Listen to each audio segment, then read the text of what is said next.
दोस्तों, क्या आपको पता है नए ड्राइवर लोगों के लिए क्या समस्या आती है जब वो रोड में चलते हैं, जब अपनी गाड़ी को रोड में उतारते हैं और चलाते हैं तो उनके साथ बहुत सारे समस्या से फेस करना पड़ जाता है।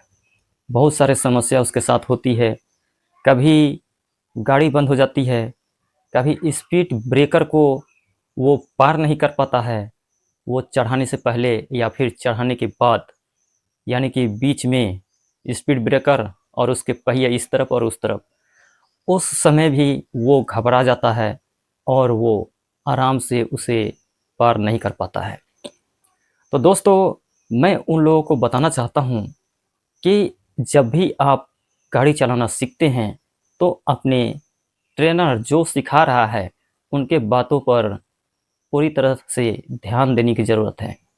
जब तक आप उनके बातों पर बताए हुए रास्तों पर नहीं चलिएगा तो आपको इस तरह से समस्या का सामना करना पड़ सकता है। आप इस तरह की समस्या से रूबरू होते रहेंगे। जब आपके सामने ट्रैफिक आती है, जब आपको ट्रैफिक का सामना करना पड़ता है तो आप उस वक्त भी घबरा जाते हैं।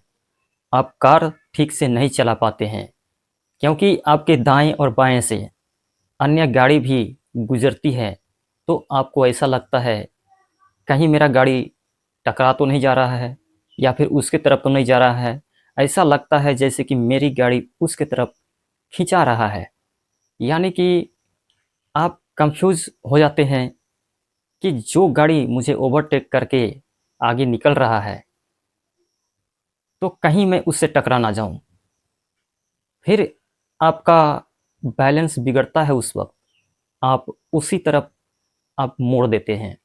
आपका स्टीयरिंग थोड़ा सा उधर जाने लगता है क्योंकि दाएं से भी कोई अन्य गाड़ी ओवरटेक करती है, बाएं से भी करती है।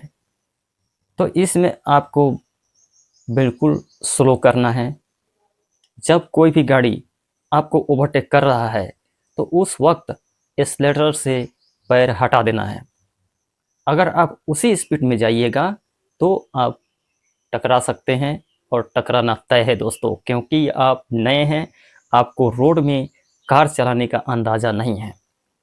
तो दोस्तों, इन सब बातों पर आपको विशेष ध्यान देने की ज़रूरत है। केवल स्टीयरिंग पकड़ लेने से या फिर रोड में गाड़ी भगाने से आप परिपक्व नहीं हो जाते। केवल स्टीयरिंग को पकड़ना और गाड़ी को भगाना ही काफ़ी नहीं होता है दोस्तों। बहुत सारे छोटी-छोटी चीज़ों पर ध्यान देने की ज़रूरत होती है। जब हम रास्ते पर चलते हैं तो अन्य लोग भी चलते हैं, इस पार से उस पार जाते हैं।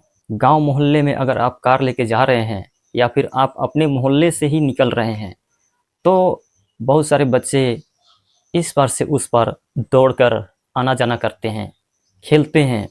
या फिर जानवर अचानक रोड में आ जाएगी, इस वक्त आप संभाल नहीं पाते हैं कार को दोस्तों। इसलिए कहा जाता है, ट्रेनर कहते हैं, बहुत सारे माध्यम से आपको बताया जाता है कि आपको गाड़ी किस तरह से चलाना है, लेकिन आप उस नियम का फॉलो नहीं करते हैं और आप अपने मन से, अपनी इच्छा मर्जी से आप चलाते जाते हैं जैसे तैसे। और ऐसा ना हो कि आपके साथ कोई भी दुर्घटना हो, क्योंकि दुर्घटना होने के बाद आपके अंदर डर बैठ जाता है कि आखिर मैं क्यों कार चला रहा हूँ और हमको कार चलाना नहीं आता है और हमको चलाना नहीं चाहिए। आपके अंदर डर बैठ जाता है जब आप शुरू नए-नए सीखे होते हैं या फिर सीख रहे होते हैं। तो दोस्तों, इन सभी बातों पर आप ध्यान दीजिएगा। ट्रेनर के बातों पर आप ध्यान दीजिएगा, उनकी हर एक बातों को नोटिस कीजिएगा, तभी आप एक अच्छा ड्राइवर बन सकते हैं दोस्तों। अगर आप रास्ते पर चल रहे हैं स्पीड में, आपको पता नहीं है कि आगे स्पीड ब्रेकर है और जैसे नज़दीक पहुंचते हैं आप उसको दौड़ा करके पार करते हैं, फिर वहाँ पर भी आपका गाड़ी अनबैलेंस होने का खतरा 100% बढ़ जाता है दोस्तों। क्योंकि नए-नए ड्राइवर उस कंडीशन में कार को नहीं संभाल पाएंगे, क्योंकि जो कार की ग्रिप है वो ख़त्म हो जाती है। जब कार ऊपर उठती है, ग्रिप ख़त्म होती है और कार अनबैलेंस हो जाती है और दाएं या फिर बाएं आप मोड़ देते हैं, आप संभाल नहीं पाते हैं। तो दोस्तों इसीलिए जब शुरू कार चला रहे हैं तो 20 या 30 के स्पीड से ज़्यादा आप नहीं चलाएं। जब तक आप 20 और 30 के स्पीड में नहीं चलिएगा तब तक आप परिपक्व उसमें नहीं हो पाइएगा। चैनल में नए हैं तो चैनल को सब्सक्राइब कीजिएगा, लाइक कीजिएगा, शेयर कीजिएगा, जिससे अन्य नए ड्राइवर लोगों को जानकारी मिल सके। धन्यवाद। जय हिंद।